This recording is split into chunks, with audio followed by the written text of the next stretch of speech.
So we pray mga kababayan for the fast recovery ng ating Pangulong Bongbong Marcos. Pati si First Lady Lisa Marcos nagkatrangkaso. Alam naman po ninyo, transition na tayo papuntang summer. At yung ating Pangulong Bongbong Marcos and First Lady na overwork siguro. Napakasipag kasi ng mag-asawa mga kababayan. So nagka-flu like symptoms siya. Pero sabi ng kanyang mga doktor, rest lang naman yung kailangan. Konting pahinga lang po. Nagpapagang mga balita at pagtalakay sa mga isyu ng lipunan. Bulsa, opinyon, banat at paglalantad sa katotohanan. Bulsa, what you see is what you get. You decide. Mahal na Pangulo, at sa tindi ng responsibilidad mga kababayan ngayon at iniwang problema ng past administration, lalo na dito sa issue ng West Philippine Sea, ay talagang magkakasakit ka. Talaga niya, Mr. Maravilla. Talaga mga kababayan, matindi ang iniwang problema ng past administration. You just imagine, pati yung Philippine Coast Guard noong panahon ni Digong, na-infiltrate ng mga Chinese nationals. Sila mismo yung nagpa-infiltrate sa sarili nila. 36 Chinese national mga kababayan, kinuha nilang auxiliary brigade ng Philippine Coast Guard. Yan ang lumabas po sa investigasyon ng Congress. Ngayon, nang madiscover, tinanggal na rin po. Delisted na daw. Sabi doon sa investigasyon ni na Congressman Ace Barbers. Pero ano pa yon? Nakapag-spy na yun po sa ating bansa, sa ating maritime domains. You see, anong katarantaduan ginawa po ng past administration sa atin? Kaya sabi ng ating Pangulong Bongbong Marcos kahapon, tumindihan niya yung threat dito sa atin. Sa interview ng Bloomberg TV, sabi dito, tinugunan ni President Ferdinand R. Marcos Jr. ang issue sa tensyon sa West Philippine Sea. Ipinagtibay din ng Pangulo ang layuning panatilihin ang kapayapaan sa rehiyon at nanawagan para sa pagpapatupad ng international law. So sabi niya, since the threat has grown, we must do more to defend our territory. So maybe perhaps that's what people are seeing. A more robust defense of our territorial rights as recognized by the international community through the international law, through the UNCLOS. So yan mga kababayan, yung mga ginagawa ngayon ng ating Pangulong Bongbong Marcos. Kasi tumindi yung pagiging agresibo po ng China dito sa atin. Ito nga po yung mga latest na balita ngayon. More Chinese vessels spotted in Scarborough Shoal. Sa Manila Standard, China hates Blinken's thinly veiled threat. Solon's lagged U.S.-Philippine ties. Sa Manila Bulletin, sabi dyan, Blinken visit to help Philippines maintain rules-based order in the South China Sea. Sabi po ng isang Navy official. Kaya po yung balikatan, lalabas na po yung balikatan sa Philippine Seas. And around 16,000 U.S. Philippine personnel joining balikatan 2024. And the Philippines-U.S. plan mock enemy ship sinking near Taiwan. So lalabas na po ng Philippine Seas ang balikatan. Ibig sabihin, mas palalawakin pa po ang balikatan military exercises with the U.S. para ipakita mga kababayan sa sino mang foreign power. Kasi sinasabi po ng Amerika, they are not targeting China. Ganoon naman talaga po. Parte siya ng mga strategy. Pero, clearly po, kaya sila naririto para i-push back ang China, ang patuloy na pag-abante ng China dito sa South China Sea. Di ba yung mga balita ngayon? Philippine-US relations at all-time high, says some lawmakers. So, pasalamat po tayo sa pagiging very wise ng ating Pangulo sa kanyang mga posisyon at sa kanyang mga desisyon. at sa kanyang tapang mga kababayan to defend our territory and engaging America in other countries to maintain a rule-based order. Yun ang term na ginagamit po. Rule-based order dito sa West Philippine Sea, sa South China Sea, mga kababayan. But before ko ibigay sa inyo yung mga detalye ng mga balitang yan, click subscribe muna dito sa ating YouTube channel and hit the notification bell para lagi po kayong updated sa mga kaganapan dito sa ating bansa. Like and share na rin po ninyo ng ating video. At huwag na rin po ninyo na skip yung ating mga commercial ads para tuloy-tuloy lang ang pag-unlad ng bagong Pilipinas. Sa mga naghanap po ng malinis and spacious fitness gym, punta lang po kayo sa aming Colossal Fitness Gym. We also offer Grab Car Rental with our brand new 2023 model ng Toyota Innova. We also accept booking for those who are planning to travel via PAL, Cebu Pacific, and other airline companies, and bills payment for Meralco bills, PLDT, etc. Ang Colossal Fitness Gym is located at 3rd floor, Security Bank Building, Landco Business Park, Legazpi City, Albay. For inquiries, look for Gilon Maravillas, contact number 0966-802-0949. Yan po yung aming Innova. Lagi na pong matao sa amin po. Na-set up na rin po yung aming mga bagong jeep equipment. May treadmill na rin po kami. Ito naman po yung bago naming product na binibenta online. Eye Glow Serum, whitening po siya. Tingnan ninyo yung epekto sa aking anak na architect before and now. Yung mga inquiries po ninyo, dumiretso na lang kayo sa kanyang Facebook account, Riz Maravillas. Ito naman po, Firmax Firming and Lifting Cream. Sa mukha naman yung, hindi sa mukha. Sa mga pulses po yung pahid nito. Pwede din to sa mukha. Mainam po ito sa mga pains at paninigas na mga kasaw-kasawaan. Ito naman yung Automax Radiant Serum. Sa mukha yung application. Anti-aging po siya. You will look 10 years younger than your age. Sa mga cancer patients naman po, baka lang gusto ninyo itong itry. Ningxia Red Mix Fruit Drink. Hindi man po siya gamot, food supplement siya. Kaya lang, gawa siya mga kababayan sa goji berry. Yung goji berry may anti-cancer properties. Yung mga inquiries ninyo, dumiritso na lang kayo sa aming messenger sa Facebook para masagot namin agad. Ayos pa? Ayos na ayos sa Mr. Maravillas. So dito natin masusukat mga kababayan ang resolve ng China kasi nasilip ng ating armed forces. Dumagdag na naman po yung presence ng mga Chinese vessels sa paligid ng Scarborough Shoal. Kaya yung balikatan with American forces, mga kababayan, gagawin na outside the Philippine seas. And the objective, as announced ng ating Pangulong Bongbong Marcos, kaya sige ang pag-meeting niya sa Amerika. The other day si Blinken, tapos by April 11 po, si President Biden na mismo sa Amerika with the Japanese Prime Minister Kishida. Ang objective, i-push back po ang puwersa ng China dito po sa West Philippine Sea. Kasi paabante na silang paabante po, mga kababayan. Ito yung balita ngayon. There is an increase in the number of Philippine Coast Guard, of China's Coast Guard pala, and Chinese militia vessels in the vicinity of Scarborough Shoal in the West Philippine Sea, sabi po ng Armed Forces kahapon. As of 4:30 p.m. Tuesday, 6 daw mga kababayan na Chinese Coast Guard vessels at 8 suspected Chinese maritime militia vessels ang na-monitor within the vicinity ng low tide elevation ng Panatag Shoal.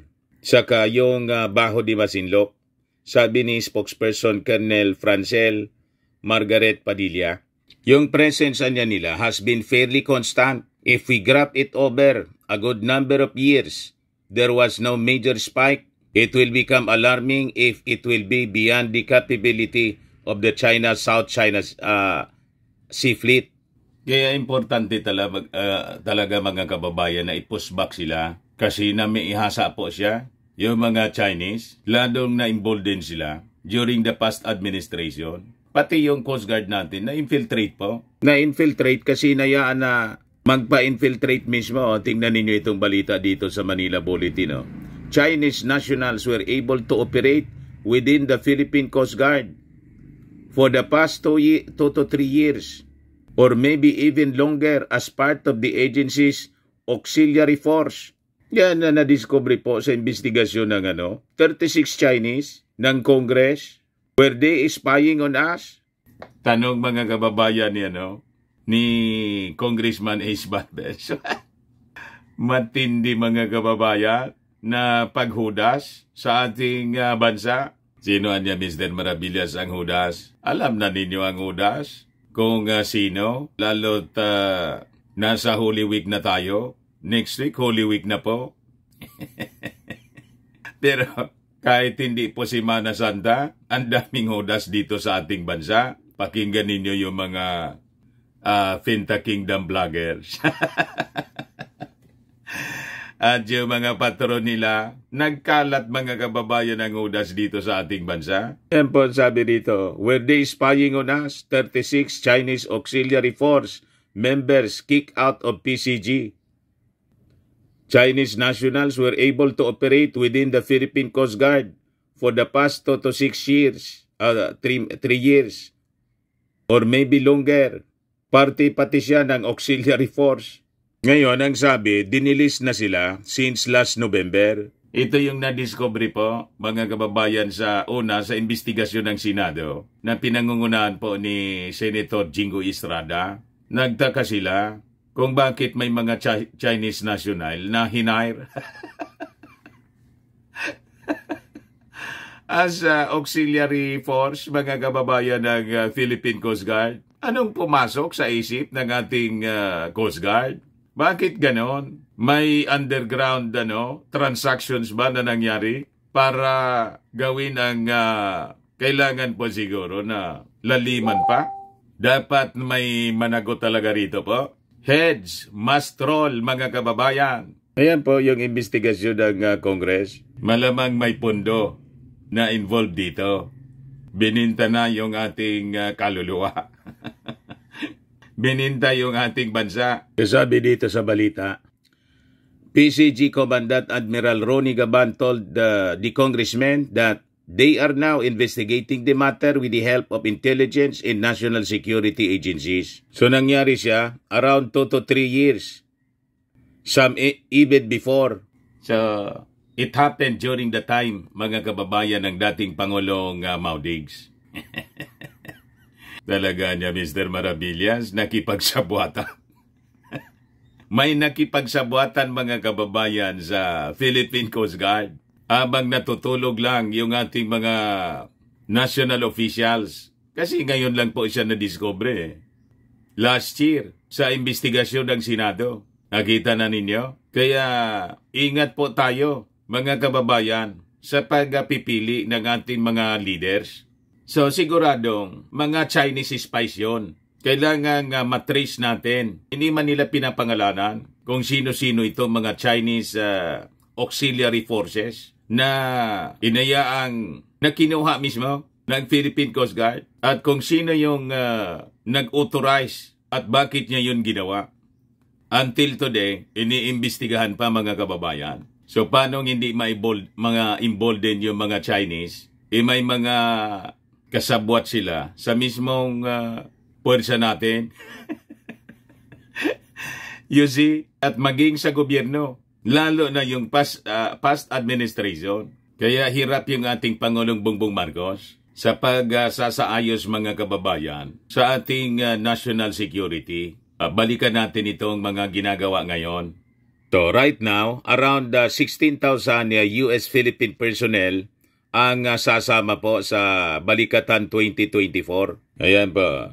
Sabi po ni Colonel Michael Lohico, Drills Executive Agent, 11,000 ito from the US. The rest galing sa ating armed forces. Yung maritime sinking exercise, gagawin po doon sa may Ilocos Norte, na siyang northernmost mainland province ng ating bansa, relatively near Taiwan. ay siyang magiging highlight ng event, mga kababayan. Lalo yan, Mr. Maravillas, manggigigil yung dragon. Yung China, sasabihin na naman na mangingialam sa isyu ng Taiwan. Hindi kami nangingialam sa isyu ng Taiwan. Yung Lawag, yung Ilocos Norte, yung karagatan, dyan sa parting niya ng Ilocos Norte, pag-aari namin. So, pwede namin gawin kung ano yung gusto namin gawin. Walang pake ang sino mang neighboring country. Gusto ninyo, subukan ninyong pigilan yung military exercise para magkaalaman na.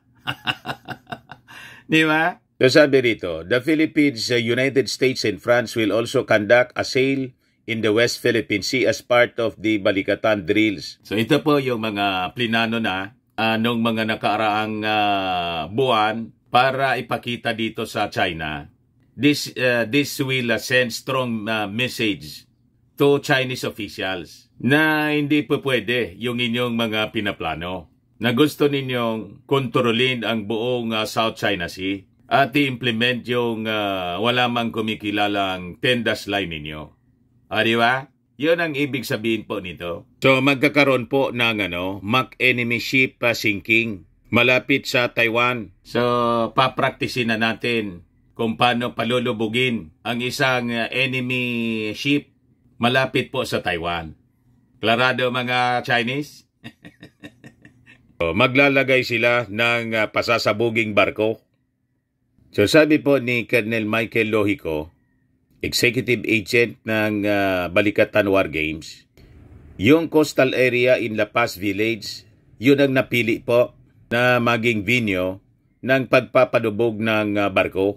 Kasi strategic siya para alam na kung ano yung gagawin mga kababayan. Halimbawang subukan tayo ng China. Kasi may plano silang i-invade yung Taiwan. Gusto nilang bawiin yung Taiwan. And sa isip ng Amerika mga kababayan, pati sa ating isipan din. Kasi siyempre, yung mga intelligence reports, may sharing po ang ating bansa at saka yung Amerika. Treaty ally po natin. Ito mga military planner siyempre. Malamangan niya, Mr. President, idamay kayo dyan. Mag-spill over. Baka yan niya yung nasa isip ng mga Chinese general. Kaya mag-ready tayo. Mag-practice na tayo kung paano natin sila palulubugin. Kaya nga po yung Balikatan, shoulder to shoulder ang ibig sabihin. War games po siya. War games muna para sa actual war kung susubukan nila. Pag hindi po, war games lang siya palagi. Tama? Pag wala pong mag-attempt na idamay tayo rito, kaya nga po defense cooperation siya. O di tahimik yung ating mundo. Naintindihan na ninyo po, mga propagandista ni Xi Jinping? Yan ang kuha ninyo Pinoprovoke kayo. Walang provocation. Napoprovoke kayo sa mga ginagawa namin dito kasi nasusupla yung maitim ninyong plano. Checkmate kung sa chess game. Kasama namin yung Amerika, kasama pa yung France. Next time, kausap namin yung Japan, kasama din namin. Yung Australia, nakausap na ng ating Pangulo, sasama din sila. Pati yung India, susupply sa amin ng BrahMos missile. At malamang sa malamang, kahit hindi sabihin, siyempre hindi sasabihin, security kwan po siya, protocol. Malamang sa ating mga EDCA sites po, may ultimate weapon na pong nakaposisyon. Di ba? Mayroon na kaming tinatawag na Samson option para pag pumasok kayo rito, di sama-sama tayong lift the earth tulad ng paniwala at paninindigan ng Israel. Pag pumasok kanya kayo, threaten yung aming existence dito, ubusan tayo. Huwag kayong matakot po mga kababayan, takot din na mag-lift the earth yung mga Chinese. 1.2 billion sila as against 100 million Filipinos. Kung may 1,000 tayo ritong Samson option, ultimate weapon, ano kayo? Sino yung talo? maubos man ninyo yung mga Filipino, yung 1.2 billion, lugi kayo sa amin, mas mayaman kayo sa amin. At tandaan ninyo mga Chinese, wala kayong kinikilalang Diyos. Sigurado kami, yung kaluluwa ninyo, bubulusok lahat sa impyerno.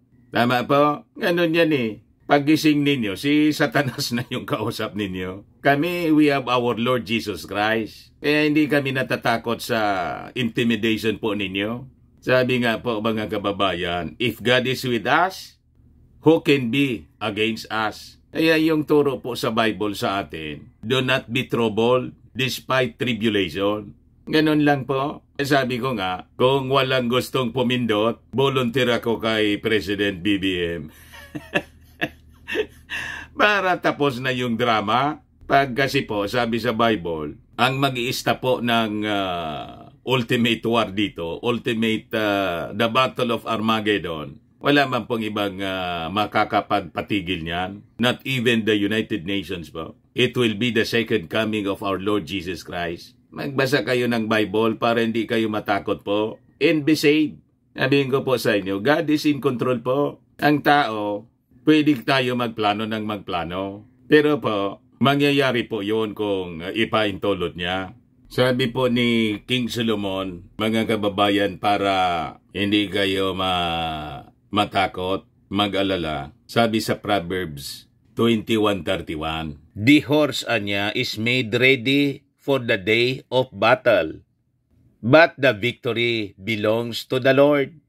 Tama pa? Kaya, mag-ready tayo, mag-ready. Yung mga armaments, i-ready natin. Pero importante na manalangin tayo sa ating Panginoong Hesukristo, sa ating Panginoong Ama sa langit, na huwag tayong pabayaan na magapi ng enemy because victory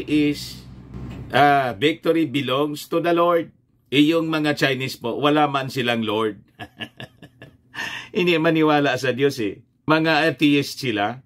Kaya tama po yung sinabi ng ating Pangulong Bongbong Marcos. This situation anya is a David and Goliath situation. But yun naman niya kung ano yung nangyari. Ibig sabihin niya, sa istorya ng David and Goliath, alam ng buong mundo. Alam natin po, ang panalo po si David, hindi man po si Goliath. Tumumba po si Goliath sa slingshot ni isang bato lang tumama dito. Slingshot. Ang yabang po ni Goliath. Parang yung China lang at yung mga minions nila, mga kababayan dito sa ating bansa, na ipinagkanulo ang sariling mga kababayan at ang sariling bansa ipinagkanulo. Ang yayabang, di po ba? You just imagine, hinayaan nilang ma-infiltrate yung ating Coast Guard. 36 Chinese national, ginawang auxiliary brigade. May ranggo pang brigadier general. Matindi pong pagsalaula sa ating territory, sa ating national interest. So we prepare the horses, mga kababayan. We have these war games. But victory, mga kababayan, belongs to the Lord. So pasalamat na lang tayo. Biniyayaan tayo, mga kababayan, ng isang leader tulad ng ating Pangulong Bongbong Marcos na mababa yung loob. Pero may political will siya. At nandyan ang kanyang tapang. Pero yung tapang niya, mga kababayan, ay nasa lugar. Hindi siya po mayabang. Ginagawa lang niya, mga kababayan, yung mga tamang hakbang. Tulad nito, ito yung mga tamang hakbang, mga kababayan. Sabi rito, Philippine-US relations at all-time high. Some lawmakers made the observation after noting the holding of several engagements between the two countries that are aimed at mutually strengthening trade and security goals. A day after U.S. Secretary of State Antony Blinken visited Manila, Deputy Speaker David Suarez said that it seems the ties between the old allies are prospering. This situation will be good for the Philippines, especially in the light of territorial disputes over the West Philippine Sea. Yung pagbisita niya ni Blinken sa ating bansa is good. Good for the country because it shows that the ties between the Philippines and US are strong and healthy. And to show this ironclad commitment is a show that they support Philippine sovereignty, especially in what is happening in the West Philippine Sea and in certain parts of our country. Number 2 niya, it is also a positive development because other than the recent visit of Secretary Blinken, we know that last week we had a trade mission from the US which visited the Philippines and they should support through pledges in the billions of dollars. So if we put both together, we see that the partnership and relationship of the US and the country is at all-time high when it comes to security and when it comes to the economy. May balance po, hindi lang puro security, pati yung ating economy, yung kabuhayan po natin. Hindi pinapabayaan ng ating Pangulong Bongbong Marcos. Ngayon, nag-react yung China sa pagbisita ni Blinken. Thinly veiled threat daw para sa kanila. Hindi namin kayo tinatakot with America in our side. Pero talagang matakot kayo. Tama? Kasi hindi po kami nagbibiro. Seryoso po kami sa aming ginagawa. Kung kayo seryoso sa iyong mga intensyon dito sa West Philippine Sea, pinapaabot namin sa inyo. Mga Chinese officials, seryoso din kami sa aming ginagawa dito. You will be isolated. You against the world ang mangyayari pag ipinagpatuloy ninyo ang inyong masamang plano dito sa amin. Yun ang malinaw na mensahe po. Ayan man lang po mga kababayan ang ating short video ngayon. Ako po si Dante Maravillas. Bye-bye. God bless.